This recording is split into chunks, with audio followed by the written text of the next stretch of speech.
Takže vážení občania a ľudia na Slovensku, to, čo sa stalo mne, neprajem nikomu. Ale ak sa necháme udúpať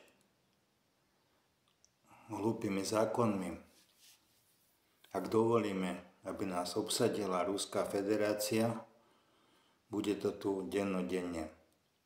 Mátne sa pamätám na roky normalizácie.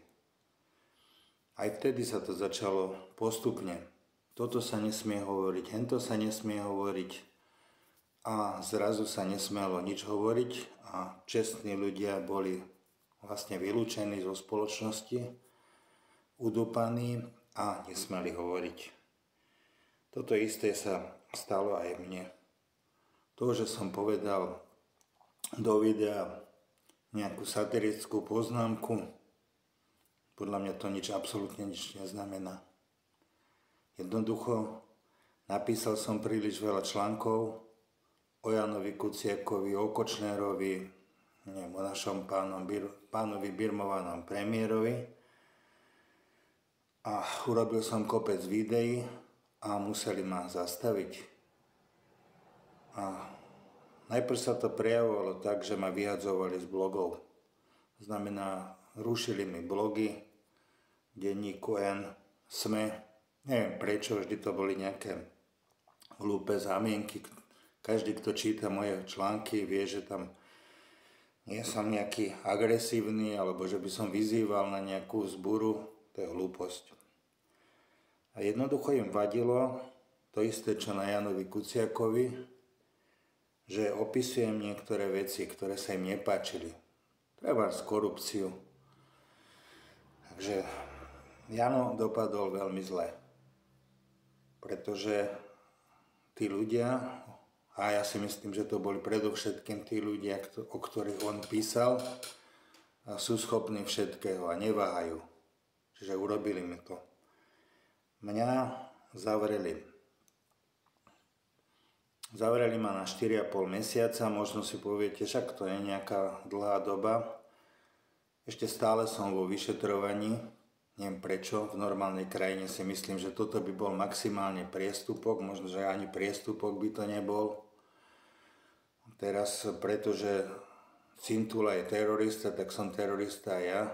Podľa mňa úplná hlúposť, že nedobré.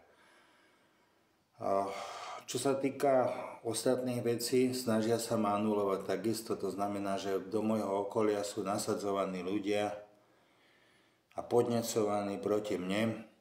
Ja neviem, čo takého strašného som urobil. Vykradol som snáď banku, alebo dobil som niekoho. Čo som urobil strašného? To, že sa starám o nejaké mačky, to, že som chodil na nejaké protesty. Jednoducho stále to cítim tak, že oni potrebujú, neviem, ja to cítim zle asi tým spôsobom, že ako keby ma stále chcel niekto zničiť. A určite sú to ľudia, proti ktorým píšem. A chcú to urobiť za každú cenu. Tú spustu materiálov, ktorú na mňa napísali, tú spustu blúdov, to je úplne neuveriteľné. Takže oni sú na to špecialisti. Znamená, že pošlú do vášho okolia nejakých ľudí, budú tých ľudí prenasledovať, budú tých ľudí podnecovať proti vám, okrem toho ďalších ľudí, budú sa starať, aby ste nič nemali, tak ako ja. To znamená, že budú na vás posielať rozličné súdne obsielky, vymýšľať niečo, čo dlžíte a za každú cenu sa vás budú snažiť zničiť. Nedovolme to. Toto v žiadnom prípade nedovolme. A prajem pekný deň.